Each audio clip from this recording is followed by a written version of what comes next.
What's up, everybody? And today we're checking out Russian soldiers turn on each other. We had to do it, apparently. This is by Preston Stewart. I think I've watched one of his videos before. I'm not too sure. I think I have. I'm subscribed to him anyway, so I must have watched it in my own time, or maybe I've watched it on this channel. But what I'm going to do is I'm going to leave a link down below to the original video. Make sure you get over there, give him a like, subscribe. It's at 1.06 million subscribers. First of all, Preston, well done for reaching over 1 million subscribers. Send some more people over there. Let's get them up even more. We've got to support this type of content so we can learn more about what's going on over in Ukraine and Russia. I'm very excited for this one. Someone sent it to me and said it's really worth the watch because it's showing how diabolical things are getting over there. So this is going to be a really interesting watch. Before we get started, as always, check out Choke, 10% off, link down below. For the best drinking vessel in the world, if you want to keep your beer cold around the fire this summer, this is the thing to do it with. Buy once, cry once, right? You want to buy something. I can't afford to buy cheap crap anymore because it ruins and breaks every, I don't know, year. Easily. You have to rebuy it every year. This is something that'll last you a long time. Free customization, free bag. Link down below. 10% off. Ships to America. Also, this weekend, what day is it today? You're watching this on a Thursday, I'm pretty sure. Maybe you're watching this Friday. I'm not sure what day this video goes out. But this weekend, I will be at the British Wild Food Festival selling morale. So be there if you're in the UK. Anything else? Oh, watch my vlog at the end of this video. You'll see it. The Bushcraft Show vlog. Go watch it. So today we have the story of Daniel, a Russian soldier who was forced into an assault unit, who explains how he had to kill his fellow soldiers as they hid from Ukrainian drones. It's a wild story. I mean, we've got a real look at the process that Russia is going through of sending these guys on one-way missions, what they pack for that mission, how they get resupplied, and a personal account of how it all falls apart and they turn on each other at the front. Now, this was an article just published in the Novaya Gazeta, which is an independent Russian newspaper. We'll have the full article linked in the description below.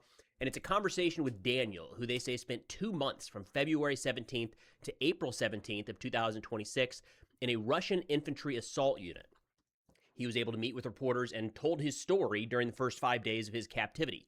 Daniel says he started out... I just want to remind you that these Russian soldiers are only getting about 5 days of training from being a civvy to going on the front line. 5 days of training. Just FYI. As an artilleryman, nobody wants to start in the assault units, right? Neither did Daniel. Started out as an artilleryman, but eventually got into arguments with his chain of command, and he was transferred into the infantry.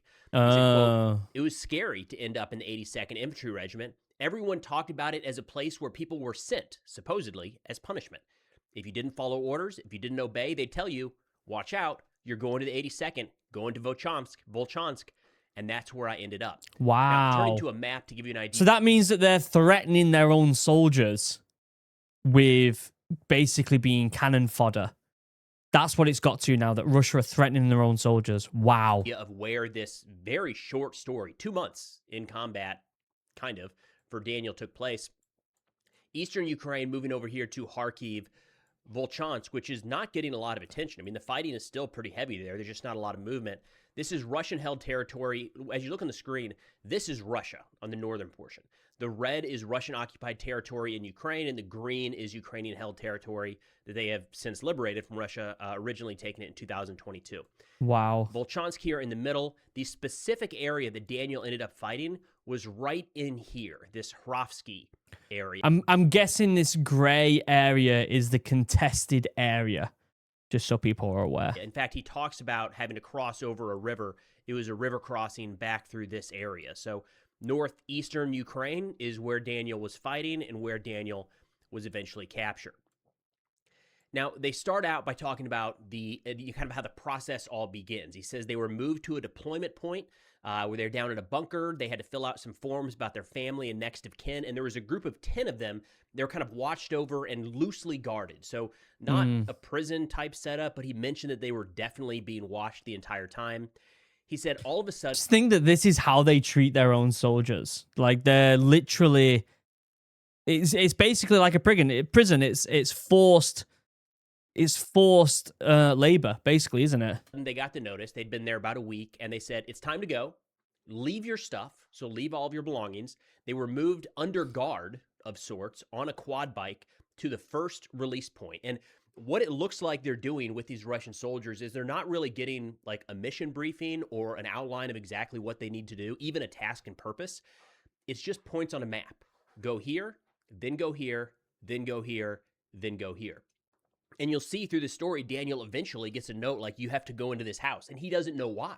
He doesn't know if it's occupied by Russians or Ukrainians or booby-trapped or any of that stuff. So the first point he is taken to on a quad bike, kind of under guard by Russian soldiers. And the reporter asks him, says, you know what you're getting into here. You have a weapon. Why are you not turning and firing on these guards and escaping? And he said, well, it wasn't really like an option. You're kind of like under guard until you get to that first release point, and then you're just on your own. So like there's not really anybody to turn on. You're kind of dodging Ukrainian drones at that point. He gets into the... So the command structure is non-existent at that point. They're literally like, go, walk that way and fight. Wow. The supplies that they're handed, and we've seen this. We'll play some footage here. These individual Russian soldiers moving across no man's land, the kill zone, we see them all carrying very similar packs, and Daniel outlines it. He says, quote, we were given everything we needed for the attack. This is the standard for an assault. Worn but washed clothes in any size, some clothes in a backpack, and some boots simply tied to the backpack. Spare clothes weren't in bags. When we crossed the river, they all got wet. And he mentions that when they crossed that river in Russian territory, that's when everything just went to hell. Like from that point forward, they started getting watched, hit, everything just went down. Oh my God, that's horrendous. He says they also give you a dry ration, a standard daily one divided between two people. One gets a gas burner in his backpack, and the other gets 2 gas cylinders for it. Then each gets 3 1.5-liter bottles of water, 2 grenades, an automatic rifle, 3 magazines, and loose ammunition. No, that can't be how you die. That last drone footage, that's not, you can't die like that. Rifle, 3 you can't die like that. No. Ammunition. So loose ammunition, like bullets, like a handful of bullets. Maybe he has them in boxes, but that's what he's referring to. He says the backpacks are already packed, so there's nothing left to add. Each pair comes with a standard set of items, but the specifics vary depending on who's older and who's younger. The older soldier has an extension cable for the radio antenna. The younger soldier has extra batteries for the radio. Wow. So they're split off in pairs. And again, this is something that we see through the Ukrainian drone footage of these guys advancing forward. It is regularly 1 or 2, rarely more than 2. And they get into some of the reasons why it only ends up being 1. Sometimes the person they're hunted down by Ukrainian drones. I mean, Daniel talks about this experience trying to move between rally points where he says, quote, we were walking at night under the blankets, the anti-drone blankets. Then we heard something flying overhead, a Mavic, Baba Yaga, maybe referring to these kind of bomber drones that Ukraine operates. He says, I reported over the radio that Them blankets are not very good, are they? Jesus Christ. Like, so basically they're sent to the death. That's what's going on here. These guys are sent to the death. A lot of them will probably be convicts and stuff like that, and Russia don't see them as any use, but they're sent to the death. This is mental. Baba Yaga, and they said, sit tight. We were sitting under the trees practically next to each other, and something hit my grandfather, ripping off something, a leg or an arm. I don't know. His grandfather? I got a small piece of shrapnel in my leg. I got scared and ran away from those drones. Oh my Grandpa was God. the call sign of the other guy. Oh, it was a call sign. I thought it was actually his granddad. Jesus Christ. He's probably 50 or 55 years old. It sounds like at that point he just left him. Like, good luck out here, dude. I'm out. So he keeps moving. It sounds like Daniel keeps stopping at these various dugouts along the way.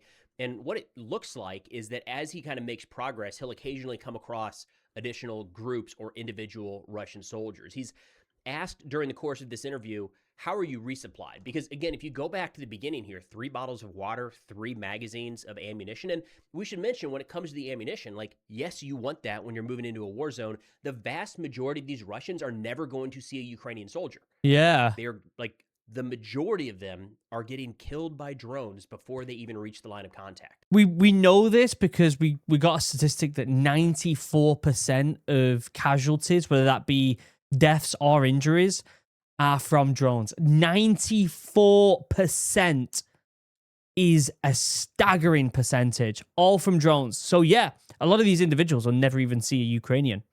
They'll just see a drone, get blown up, that's it, done.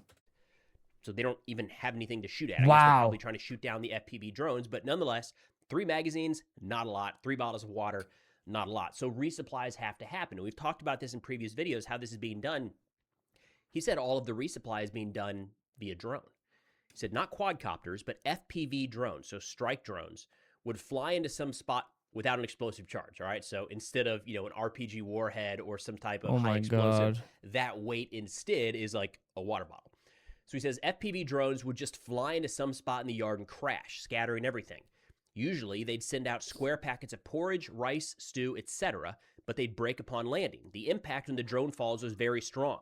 One drone could carry a can of stew, 2 Roltons, so kind of packaged noodles, 4 chocolate bars, a power bank, and a square packet of porridge plus cigarettes.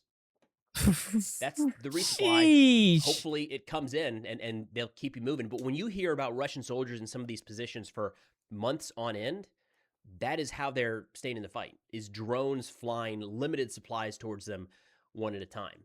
Now, he said eventually at one of these positions in kind of a dugout, he got a radio call giving him the final directions to a point that he needed to go and occupy. He said it was the coordinates of a house.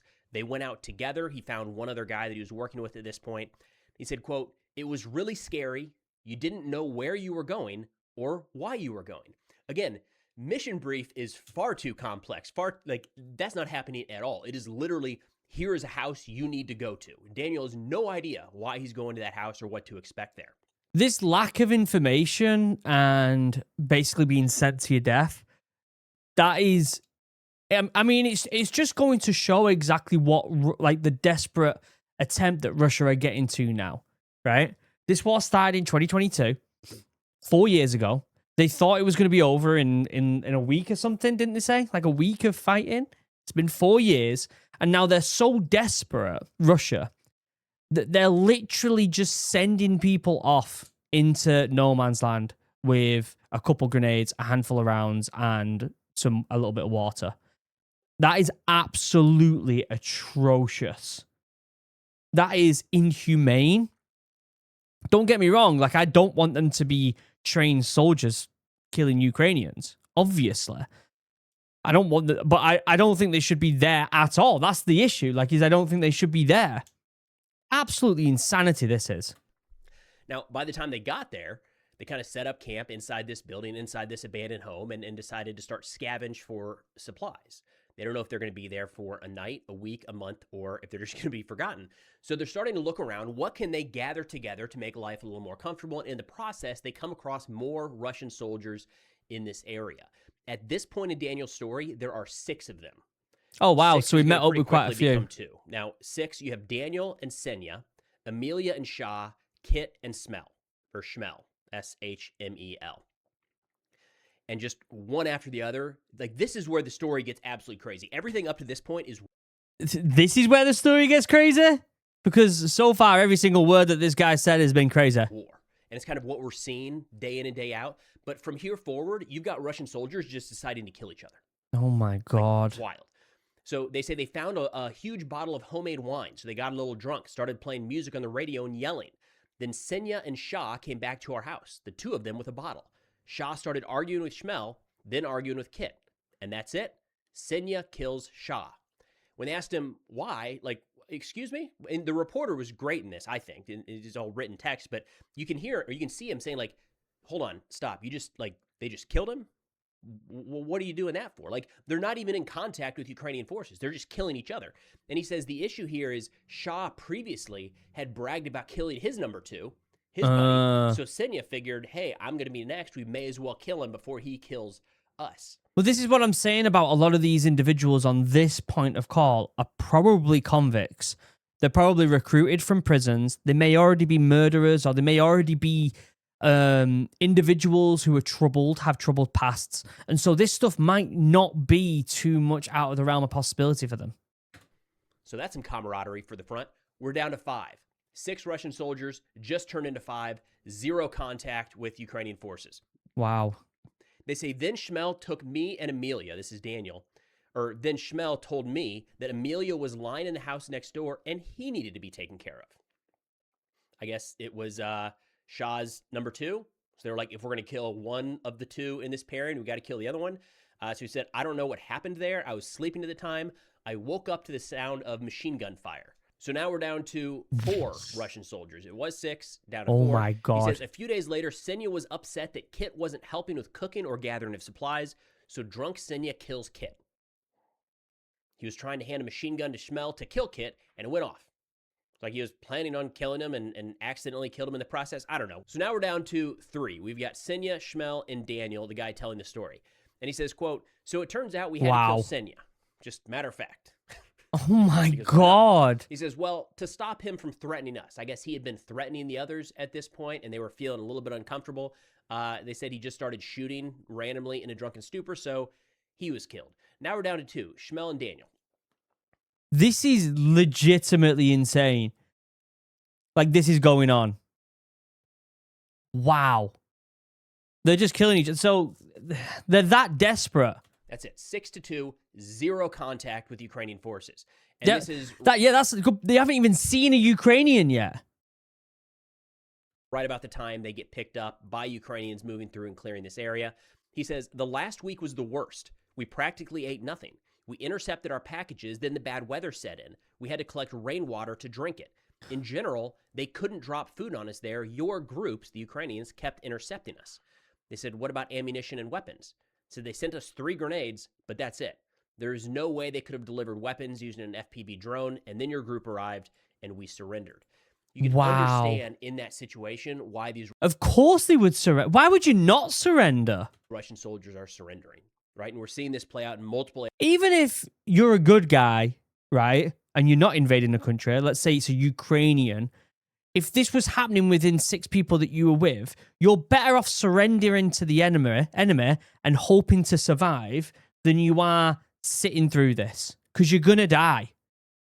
Areas of the front where the infiltrators make it through. This is a thing that a lot of people don't understand. Is people think that it's like you never ever surrender, and if you do get caught, when it comes to interrogation, you never say anything. No, it's about survival. It's about survival.